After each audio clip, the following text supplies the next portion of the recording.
Hello friends, hope you had a great weekend. Welcome to this week's Dirt Report, the Australian Tech and Telco show on channel YouTube. Tune in weekly for some dirty reporting and international tidbits.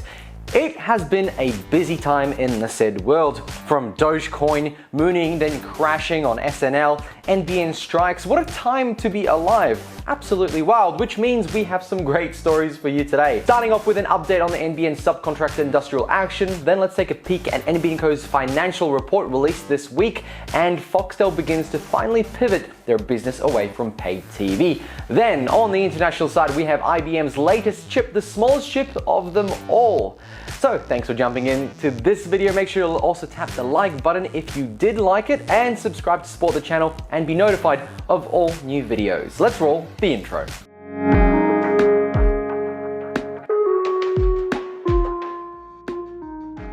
NBN has had a pretty rocky few weeks. The Communication, Electrical and Plumbing Union of Australia has been setting up strikes, peaceful ones of course, across the east coast of Australia, and even our hero Michelle Rowland got involved. That's right, Shadow Communication Minister Michelle Rowland addressed the NBN technicians protesting in the rain outside the Comms Day Summit on the 5th of May. She pledged her support for parliamentary scrutiny of the disgraceful treatment of technicians struggling to provide for their families under the shonky sham contracting agreements. She talked about how these frontline workers deserve better, and the taxpayer deserves to know whose nests have been feathered by the billions they forked out for the second-rate network. She is absolutely not wrong there at all. The industrial action has generated some forward momentum. The CEPU has come to an agreement with one delivery partner, Lend-Lease, and Lend-Lease has agreed to facilitate a genuine pathway for NBN subcontractors to have direct engagement, whether the company secures a contract, bypassing prime contractors.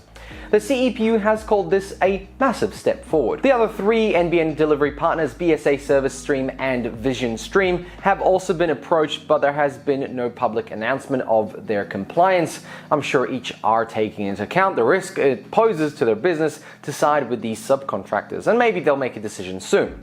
At the same time, NBNco is facing significant backlash on their work order system. The app is pretty dysfunctional to say the least, looking worse than the Malcolm in the Middle family, and inside sources have said to me that it is so bad they have decided to step away and work on other telco projects. You can imagine a lot of the missed appointments, timing issues and general non-compliance can be attributed to the app created by the NBN.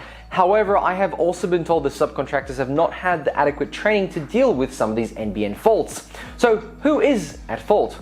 Well, for getting the app, this issue is on the delivery partners, partly for not having a strict enough training system, but creating these working conditions, in turn only them profiting from the NBN project.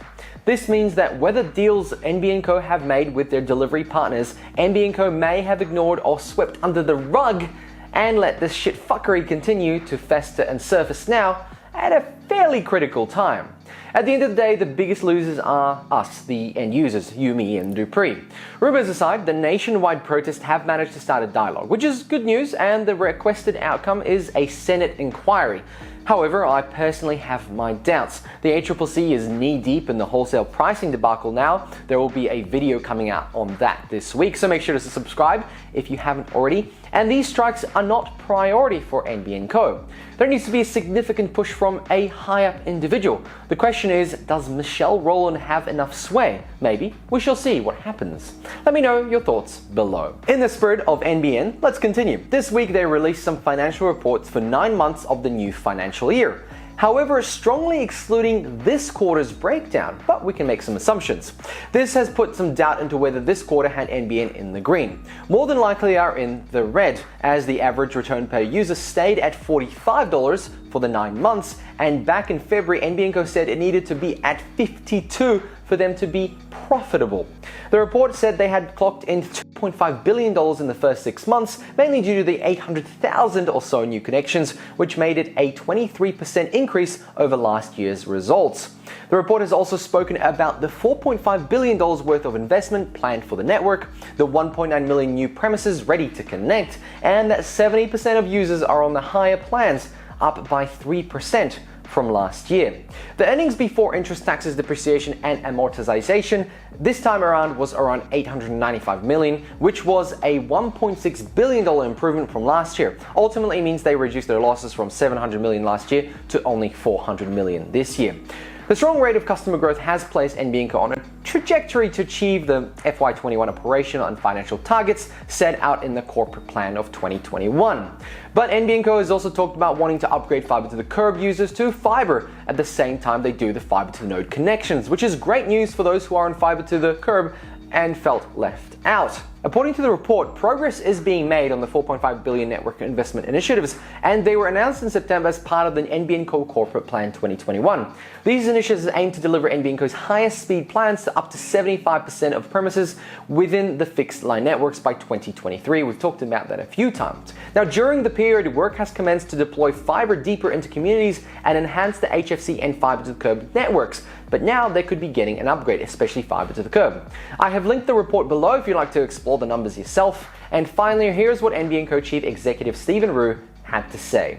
We are pleased with the solid progress we have achieved and recorded across all our key financial and operating metrics in the third quarter. Our focus on FAST initiative, which commenced on February 1st, 2021, and offers rebates to retailers to incentivize sales of higher speed tiers, has helped to lift more customers to higher speed tiers, with approximately 10% of customers now on plans based on wholesale speed tiers of 100 megabits and an additional 7% of customers on plans offering download speeds of 250 megabits a second and close to 1 gigabits a second. Finally, NBN will also be refinancing the remainder of its $16.5 billion debt facility from the Australian government with private debt by 30th June 2024. So let me know your thoughts below. Let's move on. I have always maintained that it took Foxtel way too long to pivot into a digital format. But finally, we are seeing the change. According to the New Daily, Foxtel customers are dropping the traditional pay TV and some are jumping into other Foxtel-owned streaming apps.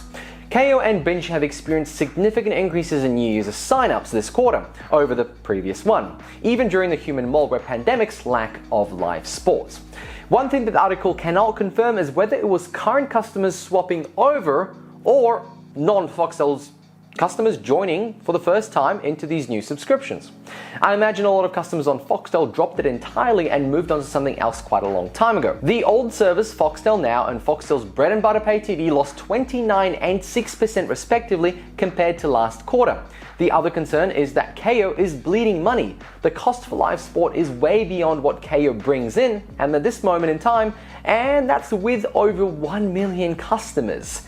My thought is that Foxtel will bleed significantly while they build up a user base. The economies of scale on a service like Kayo are great, but right now it's a bit of a bloodbath, according to reports. However, that moment might not come too soon, as News Corp's overall financial results were released this month too, highlighting the continual decline in print media revenues. Print media's decline can be summed up pretty easily: internet access, advertising moving elsewhere, and corporate ownership, social media, and ultimately print being too slow to reach the masses. Furthermore, newspaper revenues declined dramatically between 2008 and 2018. You see, advertising revenue fell from $37.8 billion in 2008 to $14.3 billion in 2018, a 62% decline, and that's just USA. Newsroom employment at many of those US newspapers dropped by nearly half between 2008 and 2018, from about 70,000 workers to 38,000. Do we really care if the Murdoch empire falls? Let me know your thoughts below. Have you also switched off your Foxtel subscription and or swapped to Binge or Kayo? Or have you joined them for the first time? Let's chat there. Now it's time for some international tidbits. Make sure to like this video if you did and subscribe to support us. Let's talk IBM, a company that is older than the silicon chip itself. They started in 1911 and named International Business Machines in 1924. IBM has been in the computing world for a long time, and this week they revealed the first 2-nanometer chip in the world. Most computer chips powering devices today use 10 nanometer or 7 nanometer process technology, with some manufacturers producing a 5 nanometer chip. The lower number denotes smaller, more advanced processors. Now, IBM's new chip uses 2 nanometer process technology, which is a huge leap forward for the components used to power everything in our lives. IBM gave a brief preview of the technology that might eventually power the smartphones, laptops, and gadgets of our future. And according to The Verge and CNN, IBM says its 2-nanometer chips are projected to achieve 45% higher performance or 75% lower energy use than today's most advanced 7-nanometer node chips. IBM's new chip features about 333 million transistors per square millimeter, For comparison, TSMC's most advanced chips, built using its 5nm process, features about 173 million transistors per square millimeter, while Samsung's 5nm chip features about 127 million transistors per square millimeter. While that all sounds great, it's important to remember that IBM's 2nm chip is largely just a proof of concept, and that processors built on the 2nm node are still likely years away. And on that microscopic chip, it's time to end this episode. Tune in next week for some more tech and telco news and shenanigans. Make sure you like this video if you did, and if you'd like to see more, then tap the subscribe button. Both help to keep us afloat on the YouTube algorithm. Thanks for watching, and see you all next week. Bye!